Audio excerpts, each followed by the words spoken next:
shall we? Hi, everyone. While we wait for people to join, we're going to hear some wonderful fiddle music from our colleague, Alexis Goldsmith. She's our National Organizing Director, and her partner, Mark. Take it away. And just make sure everyone's muted. 1, 2, 1, 2, 3.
That was so great. Thank you, Alexis and Mark. Thank you so much. That was fantastic. So you all just heard our National Organizing Director, Alexis Goldsmith, on the fiddle, and her partner, Mark, on the guitar. Welcome to Beyond Plastic's End of Year Fundraiser, featuring Mark Ruffalo, who will speak with you later in the event about his work as an environmentalist and why he's excited to partner with Beyond Plastics. My name is Jennifer Congdon. I'm the Deputy Director of Beyond Plastics, and I will be your MC for today's event. In a moment, you'll hear from our president and founder, Judith Enck, a former regional administrator for the U.S. Environmental Protection Agency in the Obama administration, and a dynamic community leader and organizer.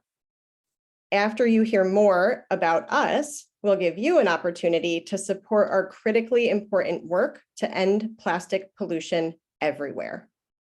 I encourage you to turn on your cameras, but please stay muted. And at this point, I want to thank our sponsors, because without you, we would not already be so close to our $50,000 fundraising goal for today.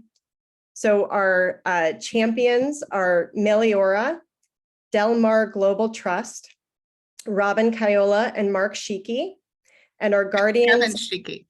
Oh, sorry, Kevin Sheikey. And our guardians are Blueland, Ecovative, Super Zero, and Constance Hogut.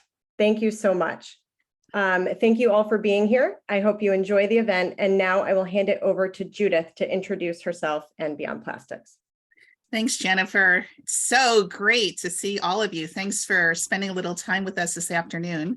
I'm Judith Enck. I'm the founder of Beyond Plastics. I've spent many years doing environmental protection work, first in the environmental community, then state government, and then I had the privilege of being appointed EPA Region 2 Regional Administrator by President Obama. And one of the good things about being appointed to your job by the president is, you know, when your last day is. It's when he leaves, or hopefully in the future when she leaves. So I had a lot of time to think about what I wanted to do next. And I've always been really interested in waste issues. When I was a college student, I was an intern with the New York Public Interest Research Group, NYPIRG. Who among us wasn't a PIRG intern? And I helped pass the New York State bottle bill. And it really got me thinking about waste issues and how we are not sustainable as a society, and how it's always low-income communities and communities of color that get stuck dealing with the pollution from both extraction and then disposal, both living near landfills and incinerators. In the United States, we are 4% of the world's population, but we use 17% of the world's energy. We gobble up 24% of the world's natural resources. And then, not surprisingly, we create 12% of the world's waste. I've spent my career trying to advance systemic solutions to this problem. So when it was time for me to leave EPA, I have to admit, I did not have a lot of offers from the fossil fuel industry or the chemical lobby, but I did have some interesting offers from green businesses and renewable energy companies, and I thought about it. But you know, who needs to make a lot of money and have weekends off? That's really overrated. I couldn't get the idea of working full-time on plastics out of my head. So that's how Beyond Plastics was launched not long ago. I wasn't really interested in starting a new group, but I went around and I met with existing groups. I met with foundations. They all said, Judith, that's a really good idea you have, and plastics is pollution, very important pollution issue, but we don't work on plastics. So you should go work on plastics. That has changed a little bit. More groups have jumped in. And when I asked why they were not working on plastics, one reason was because there was no funding to work on plastics. That was true. But we decided to forge ahead anyway and start Beyond Plastics, which is based at Bennington College in Vermont, where I also teach. We're very grateful to Bennington College for being our home. And we have this modest little goal of ending plastic pollution everywhere. Our tenets are we work on education, advocacy, and organizing, and not just general education of the public, because we don't have a PR budget, but we work really hard, to quote the words of Hamilton, we work really hard to get into the room where it matters. So some of our important work over the last year alone is we released a landmark report on the plastic and climate change connection called Plastics is the New Coal. You can grab that on our website, but don't read it until the end of today's event. We worked with partners to pass major plastic laws like banning plastic bags, banning polystyrene food packaging, straws only upon requests. We're big supporters of bottle bills, mandatory deposits on beverage containers that boosts recycling, reduces litter, creates jobs. We're also spending a lot of time educating the media. Beyond Plastics has been quoted, or our work has been referenced in about 1,000 media stories since 2019. And that's pretty good considering we don't have a communications director. One piece of our work that I'm really excited about is we know that facts alone don't really affect the systemic change that's needed. If it was just based on facts, we would have solved the climate crisis by now. So while we've got a lot of good information, data, research on plastics, we need a grassroots movement that's really coordinated to work against plastics. So last February, we launched the Beyond Plastics Local Groups and Affiliates program. The way that works is where you live, you just need to connect with 2 other people, and you can form a local Beyond Plastics group. Beyond Plastics Brooklyn, Beyond Plastics Detroit, Beyond Plastics Tallahassee. And we train you and we give you resources. And then we don't breathe down your neck. If you want to take a position, you never have to check with national. As long as it's within the confines of our priorities, you can go and do it. And then if you've got an existing group, don't start a new one, just become an affiliate of Beyond Plastics. So right now we're up to 62 local groups and affiliates in 25 states. Our overhead is really low. We all work remotely. We just hired our 8th staff person, which we're excited about.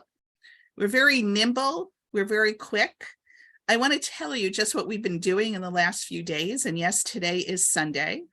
Alexis Goldsmith, the talented fiddle player you just heard from, she's testifying this week in front of the New York City Council on a bill that would make sure that when you order takeout food, you're not automatically given all the utensils and the condiments. It's called Skip the Stuff. Our colleague, Dr. Megan Wolf, is part of a team writing a major new report on plastics. Christina Dubin is following up on the training we did with all the local groups and affiliates last weekend. Lane Epps, our amazing development director, was really busy getting all the details in place for today and working on our end of year fundraising appeal. Andrew Craigie, who is our amazing program director. Andrew is the glue of the organization. He does everything that needs to be done. He has not said that he minds working with 7 women. It's like he works with 7 moms. Jenny Gitlitz is our most recent hire. She joined us. Jennifer Congdon and I drove down to Newark, New Jersey the other day to speak at a major conference on environmental justice. Jenny is a bottle bill expert and a packaging reduction expert. And Jennifer Congdon is amazing. She's our deputy director. When I started Beyond Plastics, I had this great goal of doubling our staff from 1 to 2. And the one person I had in mind to come join me was Jennifer Congdon. We have a long history of working together in the governor's office in New York, the attorney general's office, New York Public Interest Research Group. We're kind of the Thelma and Louise of the environmental movement, but hopefully with a much better outcome. So, and then I just want to mention our digital director, Eve Fox, who you hear from a lot. We've all been working through the weekend on some exciting testimony we have coming up in the US Senate, which Jennifer will fill you in on. And it's like a relay race with us. Eve and I were working really hard on the testimony yesterday. I had to go out to a wedding. We handed it over to Jennifer. She worked on it last night and this morning. And that's how we work. We are part of a team. We really, really appreciate your support, both by forming local groups, your financial support. We really are making a difference with not a lot of resources, but a lot of drive and a lot of heart. And you're going to hear more about that today. So let me turn it back over to Jennifer. Thank you so much for that, Judith. Now we're going to do a little, it's a poll. So we're going to launch a poll and have you all participate in it. And it's just going to tee up our next section. So what is the plastics crisis? Andrew, are you going to, here, I will launch it. There we go. So what do you think the plastics crisis is? Is it an ocean pollution problem? Is it a human health problem? Is it a major contributor to climate change? Is it an environmental justice and human rights issue? Or is it a recycling failure? Or is it all of the above? Oh, you guys, everybody gets a perfect score. So I was going to say, if you answered number 1 through number 5, you're of course not completely wrong.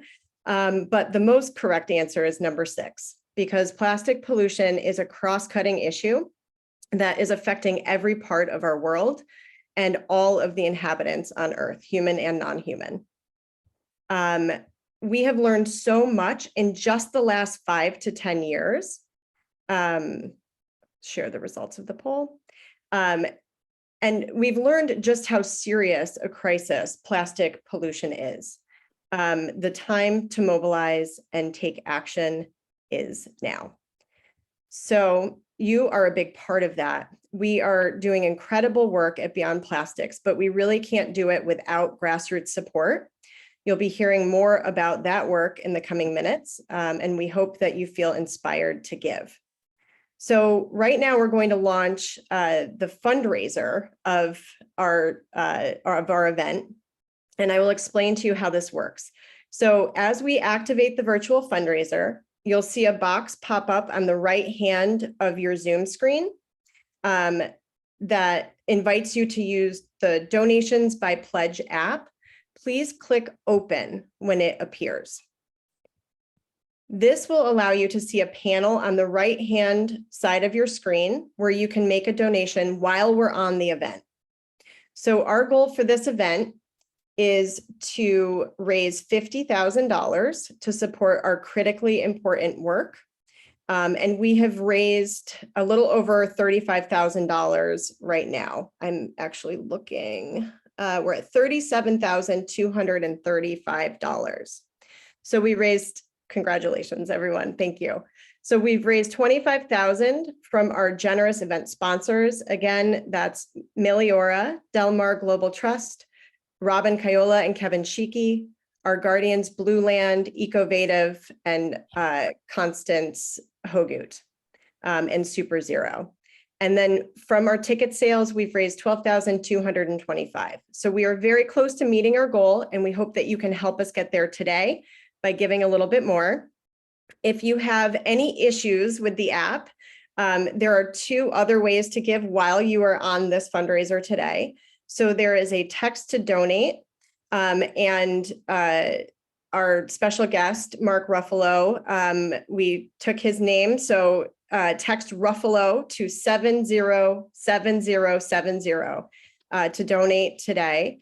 And also there is a link that Andrew will drop in the chat for a donation page that you can visit if that is easier for you.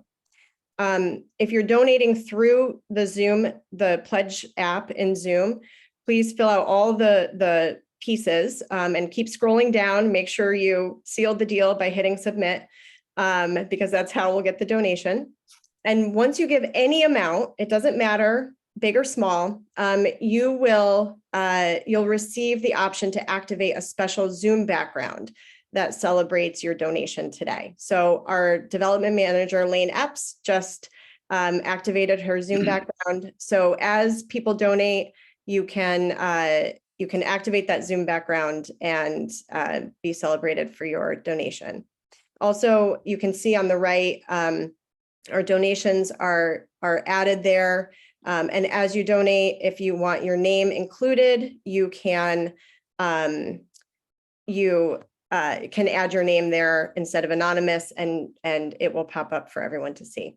So we will be accepting donations throughout the event, and always really, but for today's event to hit our goal, we would definitely appreciate some donations. So next we'll hear again from Judith, who will talk about the plastics crisis and what the solutions are. But before she speaks, I want to invite you all to tune in this coming Thursday from 10 a.m. to noon Eastern Time to the first ever U.S. Senate public hearing on plastic pollution. Only 4 people have been invited to testify. 2 representatives from the plastics industry, our colleague Pete Myers from Environmental Health Sciences, and our very own Judith Enck. Everyone who has signed up today will get an email from us with a link to watch the testimony live on Thursday. And I am serious when I say this is history in the making, and I really hope you can tune in to witness it. So over to you, Judith.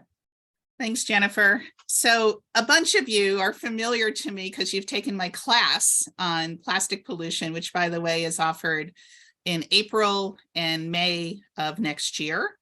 So if you haven't taken my class, please do. So if you've taken my class, go pour yourself a glass of wine or have some hot chocolate. But I'm just going to go over some of the basics of the plastic pollution crisis, which is good to hear over and over again. So the World Economic Forum forecasts that plastic production will double in the next 20 years. And that just kind of stops me in my tracks. But that assumes that you and I are not going to do anything about the problem. And we know we are. There is a way to change that trajectory. And we have to take action. Plastics historically have been made from oil and chemicals, but within the last decade that changed. And now plastics are made from chemicals and ethane, a byproduct of hydrofracking. You'll hear shortly from Mark Ruffalo, who's been a champion fighting hydrofracking all over the world. And when we first heard about hydrofracking, we were quite concerned about the immediate impacts But quite honestly, I didn't think it was going to lead in an explosion of plastic production. Here's how it works. Right now, if you go to a plastic drilling site, you typically will see a flare that flares waste gas, ethane, into the atmosphere, potent greenhouse gas. What some companies are doing now is building pipelines to send that ethane gas to brand new multi-billion-dollar facilities called ethane crackers. Kind of a funny name, no one's ever heard of it. But what happens at the ethane cracker is the gas is heated to a high temperature, it cracks, thus the name, and then massive amounts of tiny little pieces of plastic pellets are manufactured at ethane crackers, and then those pellets are shipped all over the world to make single-use plastic packaging. The air toxics issues are real, water pollution, and certainly a lot of greenhouse gases. So this is a problem for people living near these communities. The most recent ethane cracker that came online is outside of Pittsburgh, run by the little mom and pop company called Shell. We're seeing these facilities being proposed or expanded in Louisiana, Texas, and Appalachia. So that is the amazing link between plastics and hydrofracking. None of us voted for more plastics, but our economy is flooded with plastics because of hydrofracking. This also makes it a climate change issue. We were the first organization to attempt a really hard task. We wrote a report. Jim Villette with Material Research was the principal researcher. And this report looked at the greenhouse gas emissions from production, use, and disposal of plastic. And what we found was quite startling. Because coal plants are closing in our country finally, we project that within the next decade, there'll be more greenhouse gases from plastics than from coal burning. And that's why we often say plastics is the new coal. Plastic is very much an environmental justice issue. These petrochemical facilities in the Gulf states and Appalachia that are being built to make plastic are in low-income communities of color, where massive amounts of air toxics and water pollution are released. And then when it comes to disposal, where are landfills and incinerators typically sited? Again, in low-income communities and communities of color that have high asthma rates, high cancer rates, high rates of illnesses across the board. These facilities would never be sited in more affluent or even whiter communities. Plastics is an ocean issue. We are turning our ocean into a watery landfill. Estimates, and I think it's low, is that about 15 million metric tons of plastic enter the ocean every year. And I first heard that when I was working at the EPA during the Obama administration. And I asked my colleagues, is that because ships are illegally dumping? There's still a little bit of that going on, but most of the plastic in the ocean comes from the land. Think of litter. So you're walking down a street in your community, someone litters a plastic bottle.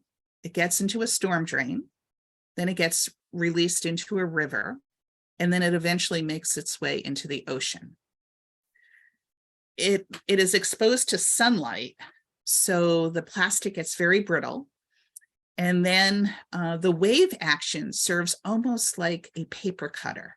So one plastic water bottle becomes hundreds, if not thousands, of little pieces of microplastic. Microplastic is 5 millimeter in size or less, the size of a grain of salt. And that microplastic is routinely consumed by marine life, seabirds, sea turtles, fish, and ultimately us if we eat the fish. Plastics is very much a health issue. Microplastics have been found in drinking water, in honey, in beer, in sea mist, and in our own bodies. Microplastics have been found in human blood, our lungs, breast milk, and also the human placenta. both on the maternal side and the fetal side. Our babies are being born pre-polluted. And you're probably thinking, well, can't we recycle our way out of this problem?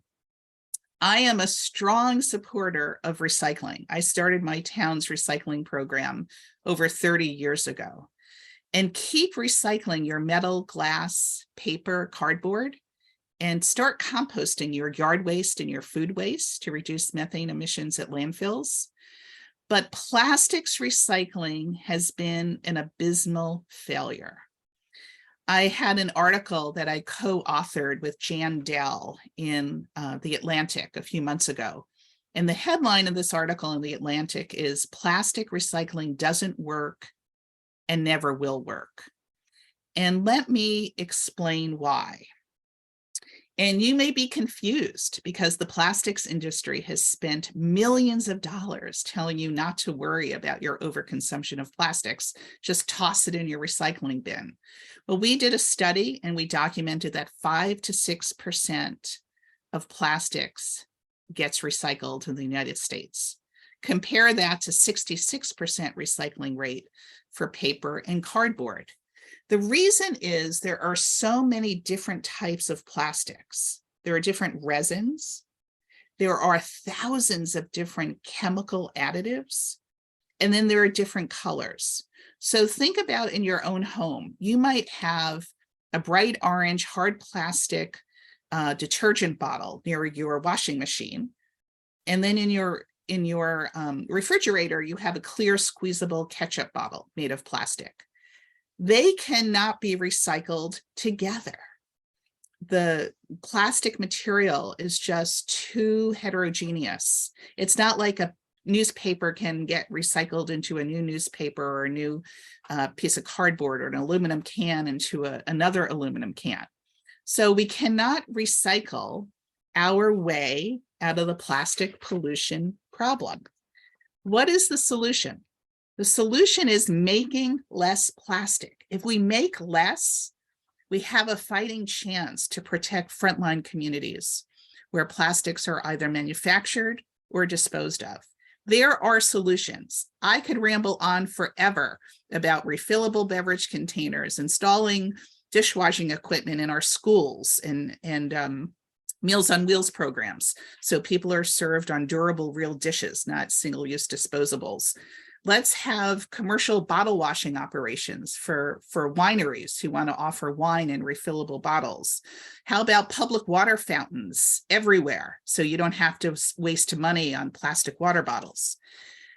None of this really is going to solve the whole problem in isolation. And so that's why we are putting a huge amount of time into a new legislative proposal called the Packaging Reduction and Recycling Act. And I just want to explain it for a second. And here is why we were working on this. We were not planning to work on extended producer responsibility, also known as EPR, but we noticed that the plastics industry did something really shrewd. They recognized that lawmakers want to do something about the problem.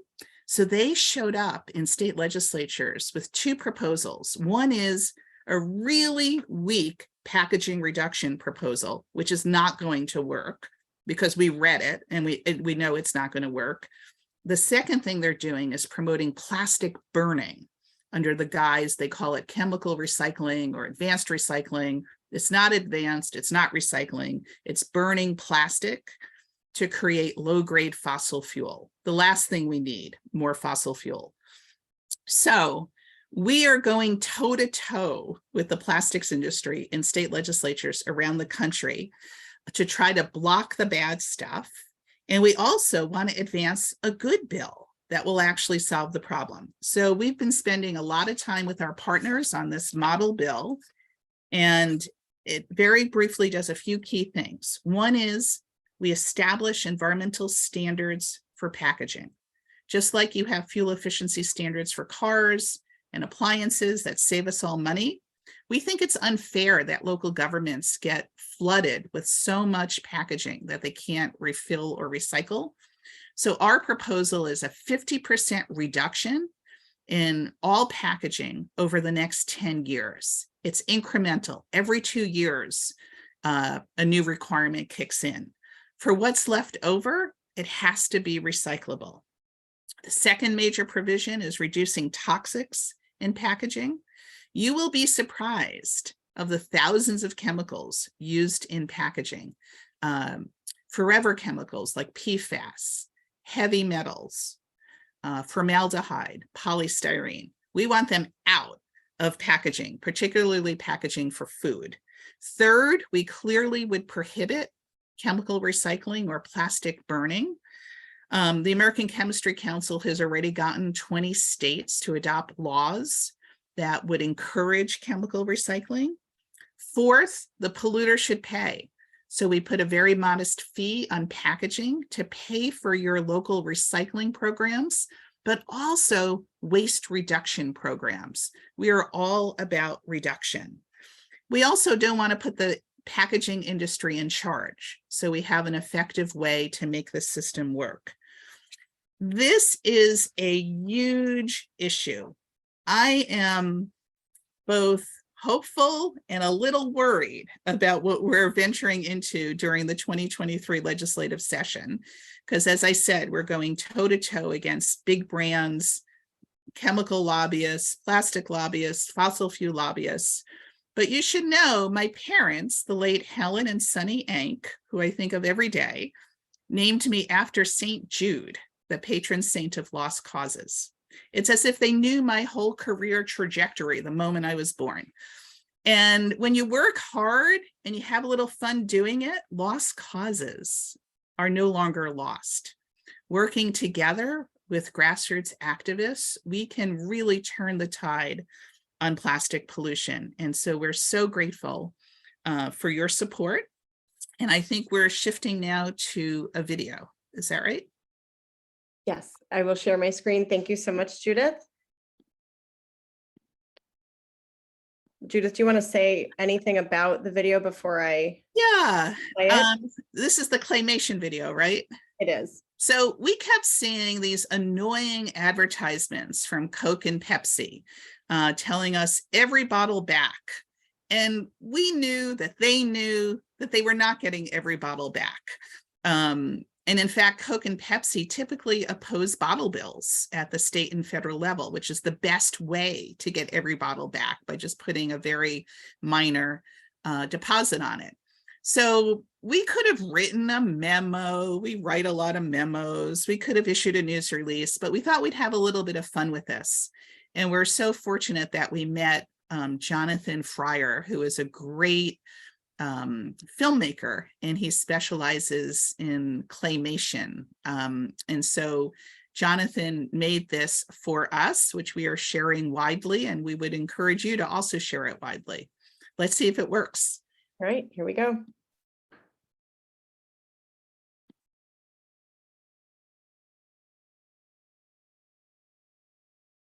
We need to reduce plastic waste in the environment. That's why at America's beverage companies, our bottles are made to be remade. We've designed our bottles to be 100% recyclable, including the caps.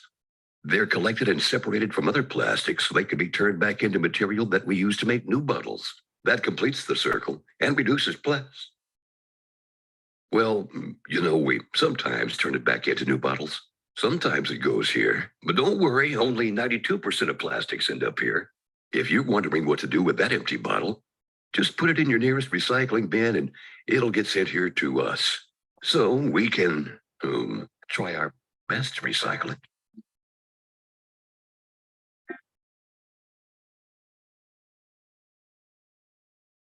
Very subtle ending. And it's true. Plastic recycling is a lie, unfortunately. And that's why the California Attorney General, Rob Banta, has actually started an investigation looking at deceptive advertising among plastic companies. All right, the moment you've been waiting for. You didn't need my mini lecture on plastics. You're here to hear from our friend Mark Ruffalo, who we are so grateful to have with us today. You know Mark as an award-winning actor, director, and producer. Mark has won a Tony and 2 Emmys and so many other awards. It was fun Googling you this morning, Mark. I love Mark's movies. I particularly love Dark Waters, where it features the real life attorney, Bob Bilott, who's worked on the PFAS issue.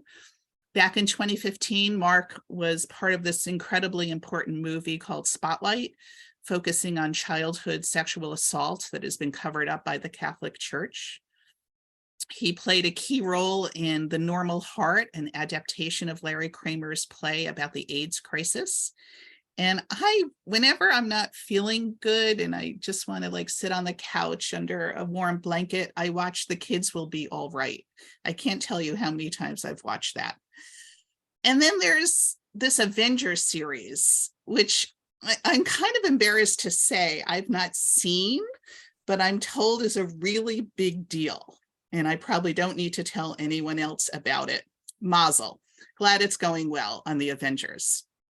But that's how you all know Mark. How I know him is the guy who works tirelessly on the hydrofracking issue. And it's because of Mark, there's no hydrofracking in New York. But because of Mark, he's also standing with communities all over the country. Before we started today, he was telling us about what was unfolding in Dimock, Pennsylvania.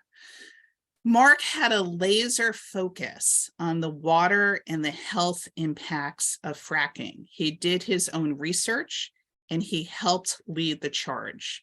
Until Mark got involved, there really was not enough public attention on this. And he very kindly and strategically uses his high-profile position to bring attention to important issues. New York Magazine wrote that he became the anti-fracking movement's first famous face. And that really helped a lot because he just brings attention in ways that the environmental community cannot. On environmental issues and so many others, Mark has used his platform as a celebrity to focus public attention. I think of Mark as a democracy booster. The researchers are out there doing research, the organizers are doing organizing, educators are educating, and then Mark appears on the scene and lifts up these voices and these really important issues.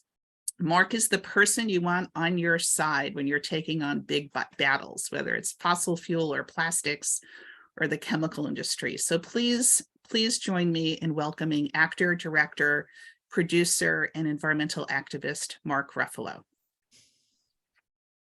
Thanks, Judith. Well, that was an introduction. I didn't know I did all that. Judith. So Judith and I, first of all, I'm coming to you from the unceded land of the Lenape people here in New York. I was asked to speak here a little bit and how I came to this issue, which was through fracking. But I just want to give a kudos to Judith. You know, Judith, I've been involved with a lot of organizations, and so few are so lean and so impactful and are led by somebody who has been on both sides of policy and actual activism. And so you're just very special in that way. And this organization is very special because I know you know how to get policy into law. And that's really how I think we're going to have to fight this.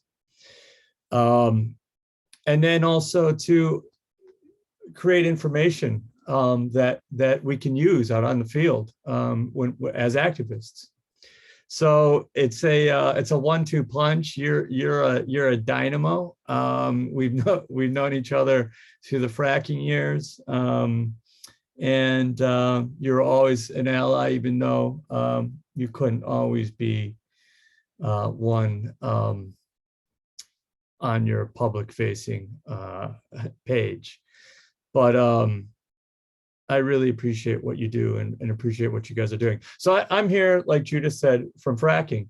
I moved my family to upstate New York, thinking they were going to be in this pristine, beautiful countryside with farms around them and be able to play in the creeks and catch frogs and run around and swim naked. And lo and behold, what I didn't realize is I was going to be right in the middle of Gaslands and right smack dab in the middle of the fracking fight in New York State and on the Pennsylvania border.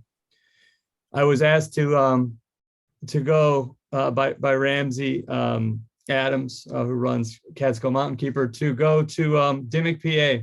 This was 12 years ago, to talk to the people there about fracking. Now, I thought fracking was going to be this great saving thing for us. We were going to get rid of coal, and we're going to, the blue little flame, and we were going to fight climate change. And a lot of people felt that. NRDC, the Sierra Club, every major environmental organization was pro fracking at one point. So I went to this community, and it was 12, 15 families sitting in someone's living room with files of their medical records, letters they'd written to the DEP, letters they'd written to the EPA, letters they'd written to the Obama administration, letters they'd written to the state AG, letters they'd written to the governor. All of their entreaties were basically ignored. And what was happening was their water was terribly contaminated by fracking. And I was there with a famous celebrity. It was Robert Kennedy Jr. And the whole room looked at him and said, can you save us? We have nowhere left to turn. And he said, I'm sorry, but I'm pro fracking. I mean, I'm part of the environmental movement that's been fighting coal all these years, so I can't help you. And they all looked over at me and they're like, who are you? And can you help us? And there was so much sadness and despair and desperation in that room. And I wanted to run away, honestly. And in essence, I did. I said, I don't know what I could do. I'm moved by your stories, but I have no idea what I could do.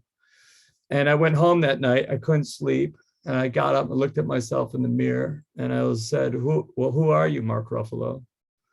Are you someone who's going to take care of your neighbors, like you say? Or are you not that? And the next day I called, Ramsey Adams from Catskill Mountain Keeper, and what can I do? And a week later, I was on Rachel Maddow talking about fracking and introducing fracking to the world. And that's how I got into it. But what I learned along the way was that, it took a community. And the only thing that I was really able to do was put the community in the spotlight whenever I had the spotlight on me. And that's been a very effective way to use whatever platform I've had to help get a message out that's been mostly ignored. And so that's how I find myself here today. As Judith told you, fracking, no one expected fracking. We knew fracking was going to lead to this boom in fossil fuels, but no one knew that it was going to lead to also a boom in plastics. And that led to a boom in plastic manufacturing, and also more and more plastics coming out on the market as the miracle cure to all of our problems, kind of like asbestos. And also like fracking. Now where we find ourselves is choking on plastics. And we find that this this production is happening in these places of where climate justice has always been at the forefront. And they're, like Judith said, communities of color and poor communities. These fracking plants, these plastic plants are in Texas and Louisiana and Appalachia. And they're the ones who are producing these single-use plastics. It is so bad in parts of Texas and Louisiana that there's a part of the Mississippi coastline is nicknamed Cancer Alley as a result of these plastics.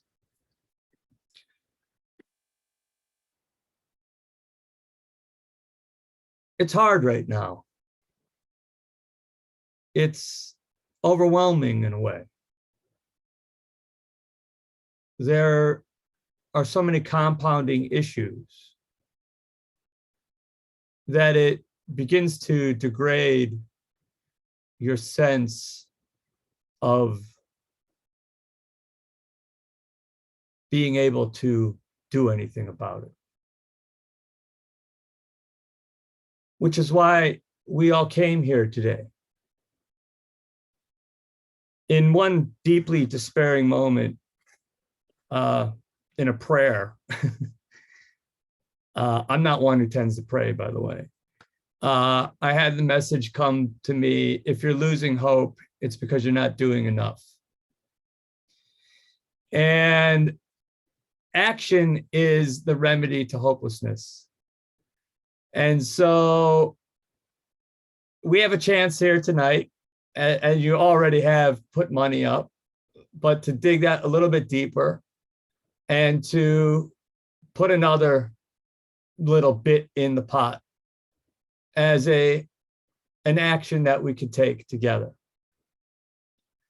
There's no other organization that I know of that is focused on this issue in such a direct way, who doesn't have to horse trade on other issues, who doesn't have to walk into an office and say, I have this issue, this issue, this issue, this issue, this issue, and what can I get some action on from you today? Which is what a lot of the big environmental organizations have to do. And so your money today is literally, each dollar is like putting $1,000 into a big NGO for what it costs to run that NGO, for the horse trading that has to happen in order for that NGO to get things done, and for the policy and activism that you're getting from this little tight group of one man and seven women. It's biblical in a sense. So I'm here as a ambassador, as a celebrity, as a fellow traveler of this road to say, put a little money here and that money will have great returns. The irony of this is we're fighting fracking to keep it from being used to put methane and carbon into the air. It's being made into plastic, which is also an incredibly energy intensive industry. And then they're talking about going and burning it. So we're getting fracked 3 times. And that is, if I wrote it in a script, you wouldn't believe it. It's so outrageous. Anyway, there was one last thing I wanted to say, was that they've done such beautiful work, and Judith already talked about this, but fracking leads to cracking. That article and that report is so special and so spot on, and we need that out in the world. We need people to read that. So however you guys, if anyone's left on Twitter here, and you can handle the abuse of it, or anyone who's on social media, I really implore you to get that out and to share it as far and wide as it possibly can go. And with that, I'm going to turn this back over. I'm honored to be here. I love you all for being here. This is not what a lot of us want to be doing with our Sundays. We want to be with our families, but this is what we have to do. And we're better for it. So thank you very much, and be safe out there. Thank you so much, Mark. What inspired words. I'm good for another 5 years now. I can keep going. That was just beautiful. And, you really captured our work. We are dogged about solving the problem. So when inadequate, I'll just say inadequate, I won't say half-assed. When inadequate bills pop up in the legislature, we just write memos and say, here's why it's not going to solve the problem. And we don't really care about our reputation, because our reputation is we want to solve the problem. We don't want to just have news releases issued. So that's why our work on the Packaging Reduction and Recycling Act is so important. We're just facing a huge fight this legislative session, but we'll win some for sure. We've launched a Solutions to Plastic Pollution Resource Center, where we're focusing on this good policy. I didn't really say enough about the local groups and affiliates. That's where the grassroots action is.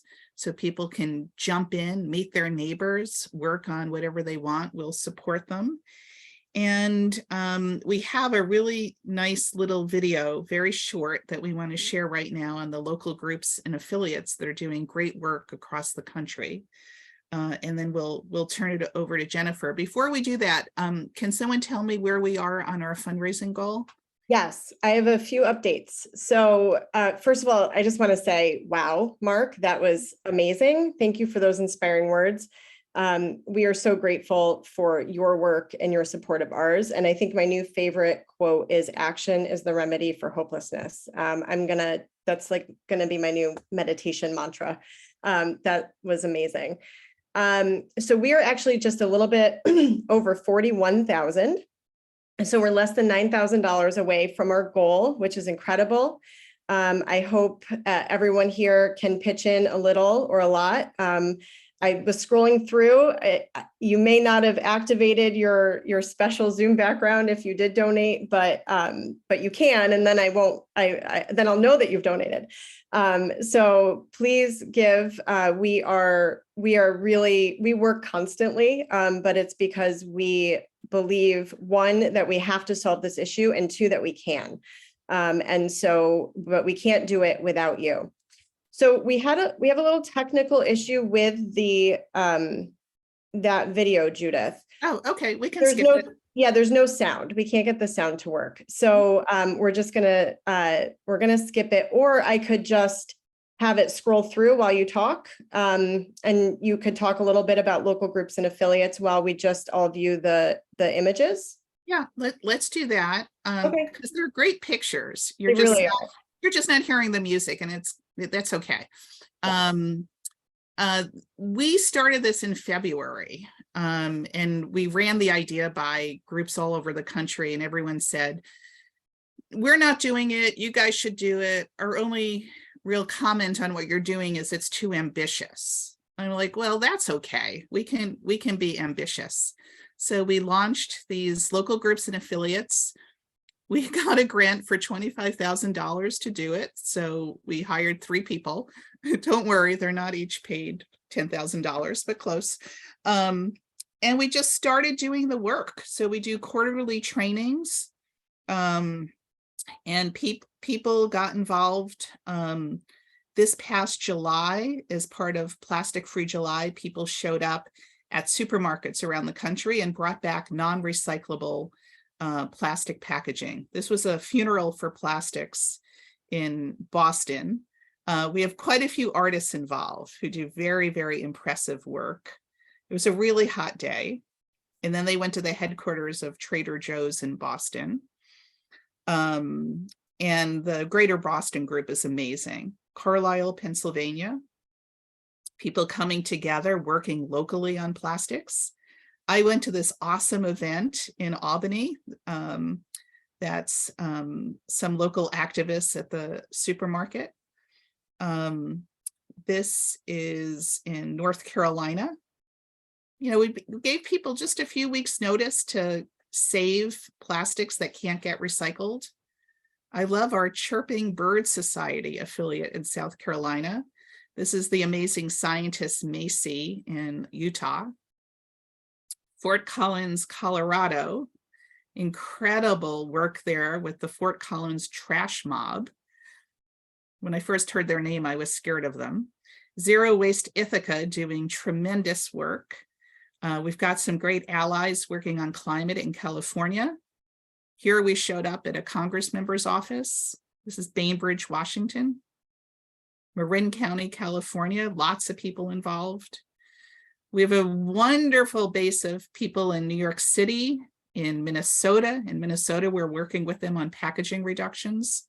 We got some press, not a lot, but some. This is Bozeman, Montana, Megan Wolf, our staff person. So join us locally. If you've got like, you know, an hour or two a week, we'll take it. We train you on how to meet with legislators, how to write letters to the editor, how to build coalitions, how to get people involved, because that's how we're going to win this.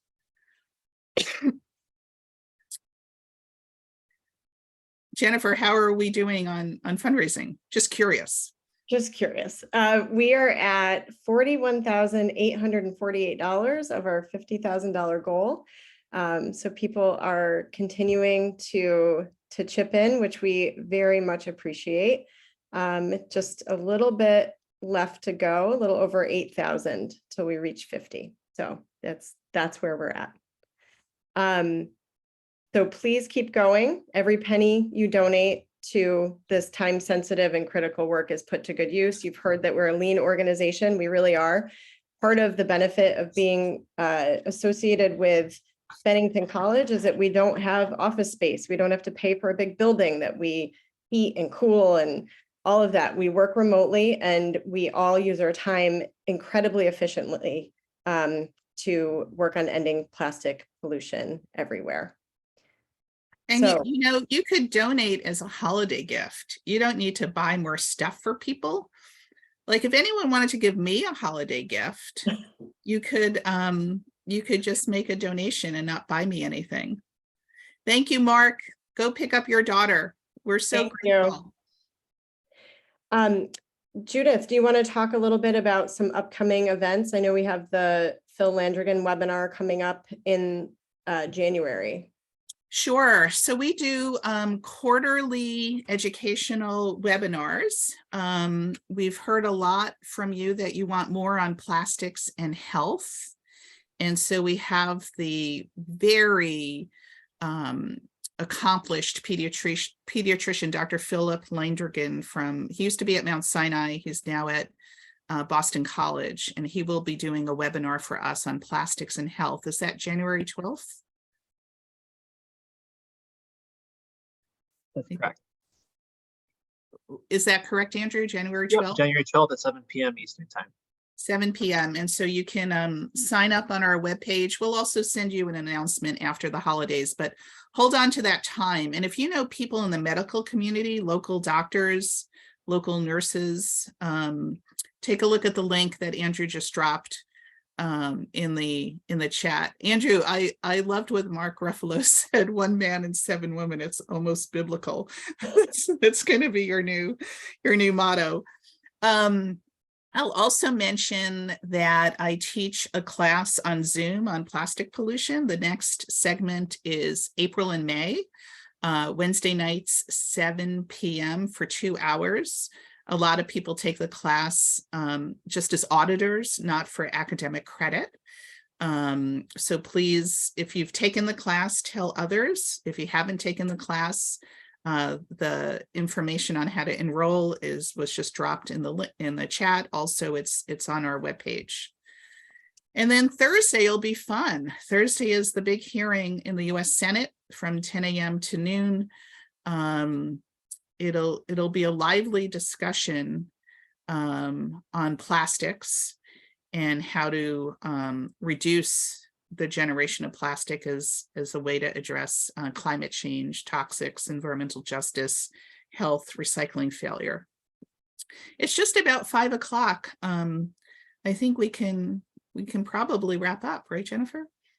We can. I was going to see if Alexis would be willing to go on the spot and talk a little bit about our organizing work coming up in 2023. Sorry, Alexis. Oh, I think Andrew needs Yeah, to. okay, no, I got it. Yeah, well, as Judith said, we are really up against it when it comes to chemical recycling and packaging reduction laws that are ineffective. So our strategy for 2023 is we are going to utilize these. I think we now have our 65th group signed up while we were on this call. We're going to utilize all of these groups to meet with their representatives and run campaigns in 2023 to pass legislation that will reduce the use and hopefully also the production of plastics. We also have some reports coming out that we are going to use in that organizing work. And we have big plans also for Plastic Free July. I don't want to give away too many details at this time because there's going to be some newsworthy aspects of it, but we're definitely going to be out front and center making a splash, and we're going to be focused on the need for reducing plastic production. I don't think it was mentioned on this call, but last year the this year, I think the National Academy of Sciences put out a really strong report on plastics, and their #1 recommendation was to reduce the production of plastics. So that's what we're focused on. Thank you so much, Alexis. That was great. And I just want to announce that some people just went to our website and used Action Network and donated directly. So we just got about $500 that way. And then Jennifer, you're making a generous donation. So I think yes. you did already. Okay. So I think we can add 500. Okay. All right. We are so close. So that would bring us up to 42,770. So do that math in your head. Someone can make up the difference. We need $7,230 more to reach our goal. So I want to mention that in the coming year, we will have we do quarterly, we do our trainings for our local groups and affiliates, and it's a requirement to take the training in order to become a local group or affiliate. But it's not biased at all. It's a really good training about organizing and community organizing. Alexis walks through all the basics. I give a little civics lesson for people who left high school and stopped thinking about politics in the lunatic way that Judith and I do. And Dr. Megan Wolf on our staff gives an overview of plastic pollution. And it's really informative. It's two 2-hour sessions. And we are, I don't know the number of people we've graduated through that, but it is in the hundreds, and it is a really great training. And check out our website for the next training dates coming up in the new year. We'll offer it 4 times in 2023. Should we give folks an email address if they want to connect directly on how to plug into local groups and affiliates? Sure. Alexis, can you drop that in the chat? So it's alexisgoldsmith@bennington.edu. If you just want to have a one-on-one consult on how to set up a local group and affiliate. Alexis Goldsmith, Christina Dubin, and Dr. Megan Wolf are the 3 women who are driving the bus on that. And I will say, through that network, we are connecting with advocates around the country to work on state level policy. And so Judith mentioned our Packaging Reduction and Recycling Act model legislation that we have worked so hard on. But just writing it is the first step. The next step is getting into states around the country that are looking to do something good on plastic pollution, and working really closely with local advocates and allies in those states to get good, strong policy adopted by the legislature and signed into law. So we have staffed up in this area recently, and we are going to be in 15 or more states around the country this year, really focused on getting good legislation passed. And so that's an exciting new development for us and an exciting growth area. As Judith mentioned, sort of fraught with peril. It's a little scary, but we have to be there, and we need to be in the room where it happens, getting these good policies in place. And you mentioned, Judith, that Mark is a democracy booster. I view a lot of this work as democracy boosting. We work with advocates at the state level to help them figure out how to get in the door, and make their voices heard and participate in the democratic process. And so I'm really excited about partnering with our local groups and affiliates at the state level on that work this coming year. Yeah, and we're also big supporters of bottle bills, deposits on beverage containers. Only 10 states have bottle bills. We think it's time for a national bottle bill. And then states that do have bottle bills, like Massachusetts and Vermont, can expand them to cover wine and liquor bottles, increase the deposit to a dime, tremendous litter reduction opportunities. So lots of work ahead. We're really excited about 2023 and appreciate all of your support. Thank you to those who have donated tonight. Your financial support is just incredible. We are happy about where we're landing here, and you can always give tomorrow, or you can call someone who missed this exciting event and say, hey, don't send me something plastic for the holidays. Make a donation to Beyond Plastics. And we've got some time to get to our $50,000 goal, but I'm really pleased with $42,320. That's a great accomplishment for little us.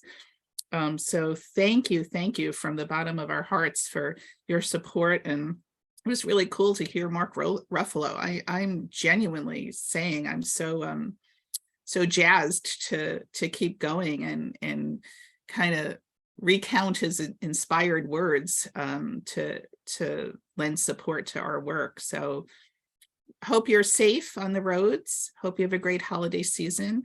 Wear a mask in public, and we will see you all very soon. Thank you so much, everyone.